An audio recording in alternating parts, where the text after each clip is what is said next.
When I was younger, my mum used to invite random neighborhood children over for dinner and parties so they could eat with us. At my sister's birthday party, everyone was outside getting ready to hit the piñata.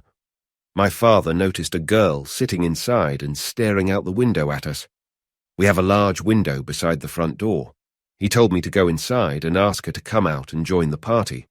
I ran up the walkway, looking at her through the window as I went towards the door, and then, as soon as I passed through the doorway, losing sight of her for a few seconds, she was gone. My dad thought she had fallen. There was a couch in front of the window, so he thought she fell there. I looked around but couldn't find her, so I went back and told my dad.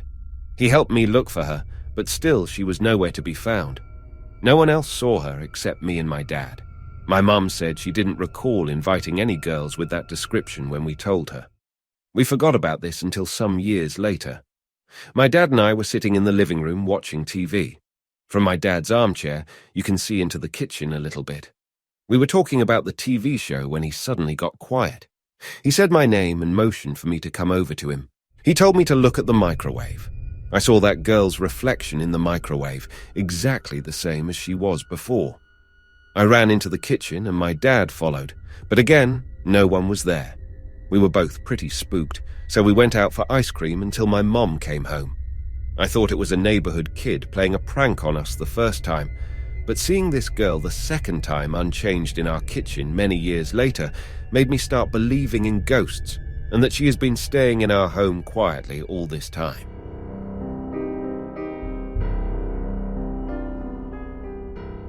My husband and I live in a 100-year-old house.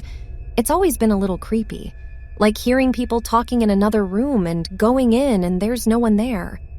But a couple of years ago, we had 2 really good hauntings that totally convinced me the paranormal is real. The first thing that happened was when I was sleeping on the living room floor in front of the TV because I hurt my back and was trying to get it to unkink. I woke up at 4 a.m. and I heard the mantle clock chime 4. I'm sure I was awake because I watched TV for a few minutes.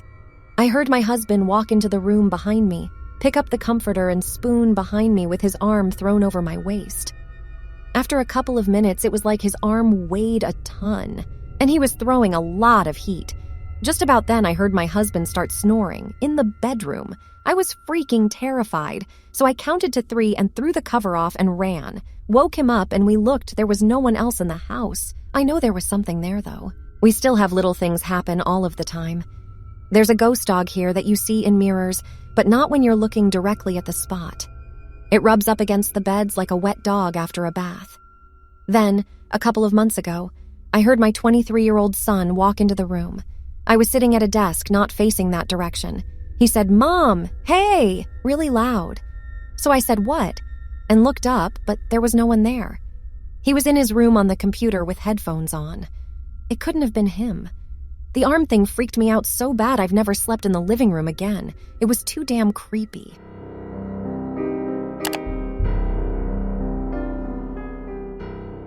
We lived in a haunted house until I was about 8 or 9. It taunted us for lack of a better way of describing it.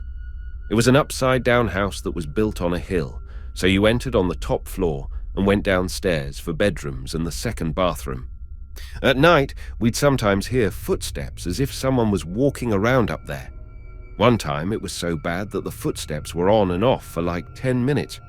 My mum and brother decided to go upstairs to investigate, but no one was there. At one point, a doll suddenly came alive and leaned out over my wardrobe to watch me run out of the room. Another time I was being a kid and making up a song with whatever lyrics popped into my head. A male voice sang along, then laughed when I ran out of my room. Other things happened, and not just to me, but it was low-income housing, and my single mother couldn't afford to move us out, so we just went along with it until we could afford a new home. The last time I visited my hometown, I went and stood outside it. The house still felt awful, even from a safe distance. I wouldn't say it's given me anxiety. Our old house made me a believer and careful around the supernatural. As awful as that house was, I'd still be open to taking a peek inside again. Obviously not alone, though.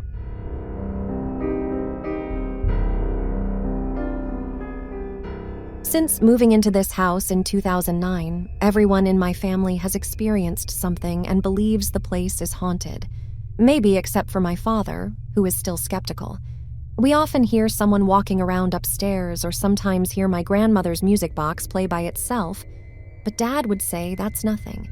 He says the wood is just creaking because we walk too hard around it, and the music box is just our imagination. But we could literally all be in the next room and you will hear the miniature piano start playing its old-timey music. Anyway, the music box usually plays when something significant happens in our family, both good and bad. We always take it as a sign of my grandmother watching us. But we also think there's a different sort of thing that's in the house with us that's not my grandmom. A few years after we moved in, my boyfriend at the time was staying over.